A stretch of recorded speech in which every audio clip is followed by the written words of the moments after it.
ভর্তা, মাছ আর ডাল, সাদামাটা খাবারে ভরপুর আমরা বাঙালিরা।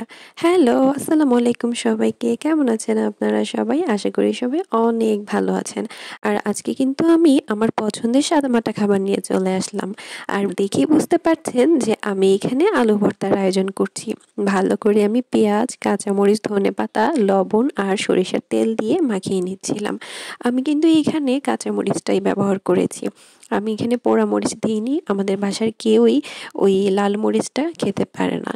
তো আমরা দেখা যায় যেকোনো ভর্তাতেই কাঁচা মরিচটা দিয়ে থাকি। আমার কিন্তু পার্সোনালি লাল মরিচের ভর্তাটাই খেতে অনেক ভালো লাগে। কারণ ওইটা দিলে ভর্তার কালারটাও অনেক সুন্দর চেঞ্জ হয় আর স্মেলটাও কিন্তু দারুণ হয়। আমাদের বাসার সবাই যেহেতু সরিষার তেলটা খুব পছন্দ করে, এইজন্য আমি এখানে আরেকটু তেল দিয়ে মাখিয়ে নিচ্ছিলাম। তো এই তো আমার মাখানো কিন্তু একদম রেডি। একদম মথে আমি আলুর ভর্তাটা মাখিয়ে নিয়েছিলাম। আমার কিন্তু আলুর ভর্তাটা একদম মাখানো হলে খুব ভালো লাগে। যদি আবার আলুটা বেশি শক্ত বা বড় পিস এরকম থেকে যায়, তখন কিন্তু আমার মানে খেতে নিলে তখন ভালো লাগে না।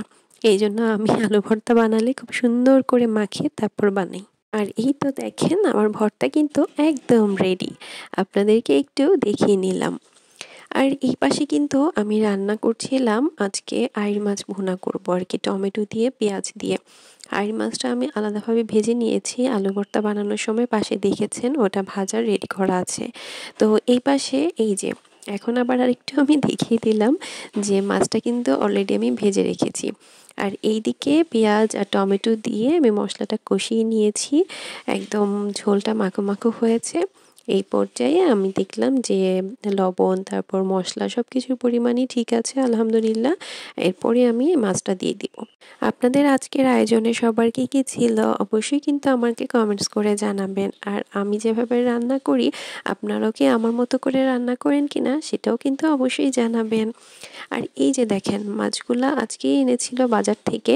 তো আমি সাথে এইগুলা রান্না করলাম। আর ভাজার সময় মাছগুলা যেহেতু অনেক বড় পিস ছিল, এই সামনের দিকে ভেঙে গিয়েছে। আইড় মাছগুলো মনে হয় এরকম টাইপেরই হয় না? যাই হোক, কিছু তো করার নাই। এখন এভাবে করে আমি রান্নাটা কমপ্লিট করে নিচ্ছিলাম। আর রান্নার লাস্টের দিকে তো ধনিয়া পাতা আমার দিতেই হবে, যেহেতু আমি ধনিয়া পাতা প্রেমী। ধনেপাতা দিলে তরকারির কালারটা যেরকম সুন্দর লাগে, খেতেও কিন্তু খুবই টেস্টি হয়। আর এইদিকে কিন্তু আমি আগে থেকেই ডালটা রান্না করে ফেলেছিলাম। ডাল ভুনা করেছিলাম আজকে টমেটো দিয়ে, কাঁচামরিচ, ধনেপাতা দিয়ে একদম মাখো মাখো করে। আমি কিন্তু মানে এরকম ভুনা বা এটাকে মাখো মাখো বলেই বলি।